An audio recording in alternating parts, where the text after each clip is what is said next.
Welcome to the Deep Dive. Hmm? Today, we're really tackling something important, that interview communication in English, especially if it's maybe one of your first big interviews. Yeah. You're standing there feeling a bit nervous, maybe about your English. Yeah, it's a tummy feeling. So our mission today is to, well, turn that nervousness into real confidence. We've looked at a ton of guides, real examples, to find the quickest ways for you to feel ready. And it's interesting, isn't it? It's not just what you know. The sources really emphasize how you present yourself naturally. Exactly. So this deep dive, it's all about building that confidence step by step so you can really, shine. Okay, let's kick things off with that very first moment. Walking into the room. How do you make a strong, positive first impression right away? Well, it really starts simple. Polite greetings, good morning, nice to meet you. Right. Or maybe, hello, thank you for this opportunity. Something like that. It just sets a good tone, shows you're pleased to be there. Simple, but effective. And when they offer you a seat, Just a calm thank you or thank you very much. Say it before you sit. It shows respect, composure, little things, but they add up fast. Builds that initial connection. okay, got it. First impressions handled. Now, Yeah. the big one. That question. Tell me about yourself. Makes a lot of people pause. Oh, yeah. It seems easy, but it's a huge chance to set the stage. So how do the sources suggest you structure a really good answer? Something powerful. They boil it down to like a 3-part formula, simple but strong, your background, professionally speaking, then what you're doing now or just finished studies, work, whatever, and then the crucial bit, your goal, what you want next and how this job fits in. So it connects your past and present to their future. Exactly. It's not just listing facts. It shows direction. Like, my name's your name. I just finished my diploma in graphic design. I'm really passionate about creativity, and I'm excited to, apply my skills in a real work environment. Clean, direct, shows motivation. That's clear. Yeah. Okay, but what about those moments where, well, you just don't know the answer to something they ask? That happens. It does. And the key is, don't just clam up or say, I don't know. Right. That feels like a dead end. Totally. Offer an alternative, something professional that shows your will. And I'm not actually sure about that, but I can find out. Okay. Or, I don't have that specific information right now, but I'm definitely willing to learn. It shows initiative. It's positive. And what if you just didn't quite catch the question? Yeah. Is it okay to ask them to repeat? Absolutely. Better to ask than guess wrong. Just be polite. Could you please repeat the question?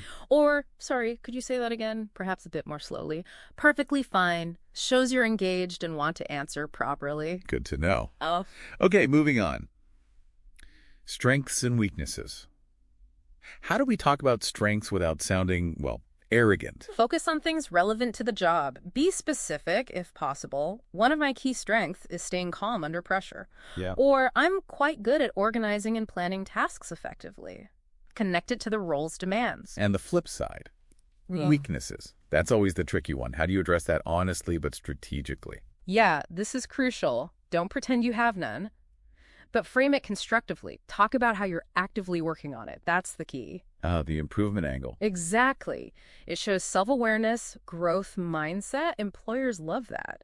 So maybe I sometimes take a little time to formulate my thoughts in big meetings, but I've been actively working on it by preparing key points beforehand. That makes sense. It turns a negative into a positive effort. Yeah. What about those phrases that signal you're a good team fit? Proactive, collaborative. Right, those attitude signals. Things like, I'm really eager to contribute to the team, or I tend to work well under deadlines. Maybe I'm very open to feedback. I see myself as a team player, or even I'm willing to go the extra mile when needed. But you can't just rattle them off, right? No, absolutely not. You need to understand what they mean about how you work. Yeah. And ideally, have a quick example in mind, even if you don't share it unless asked. It makes it genuine. Okay. Now, a big question for some listeners. What if you don't have much formal work experience? Yeah. That can feel like a major hurdle. It can feel that way, but our sources say you can tackle it head on. Don't focus on what you don't have. Focus on what you do have. Like projects. Or exactly, relevant school projects, any volunteer work, internships, or even just emphasize your learning attitude. You could say something like, while I may not have extensive work experience yet, I've successfully completed several challenging group projects during my studies, and I'm a very fast learner who's ready to hit the ground running and grow with the company. That sounds confident. It shifts the focus. It really does. To potential, to skills you did use. And we can't forget body language, right?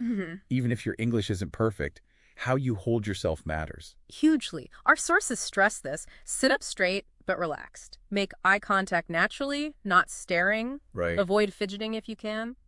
A simple, genuine smile goes a long way. It builds trust, conveys confidence, sometimes more than the words themselves. It's about projecting composure. So, kind of summing up, looking at the mock interviews and the sources, what's the overall picture of success? It's that structure again. A good self-intro highlighting passion and goals. Clearly mentioning qualities like being hardworking, being a team player, and then looking forward, expressing goals like wanting responsibility, maybe leadership down the line, and always, always learning. Okay, so for everyone listening, you really can do this. The next step, practice. Yes. Take these phrases we talked about, say them out loud, practice with a friend maybe, or even just use a mirror. Try shadowing us. Make the phrases feel like yours. And please don't worry about mistakes. Seriously, that's just learning. It's part of getting better. Totally. Remember that little formula from the source? Listen, practice, repeat, it works. Listen, practice, repeat. Got it. And maybe the final thought to leave you with, your English doesn't need to be absolutely perfect. It just needs to be genuinely you, confident you. Thanks for watching. If you like this podcast, give it a like, share, and subscribe.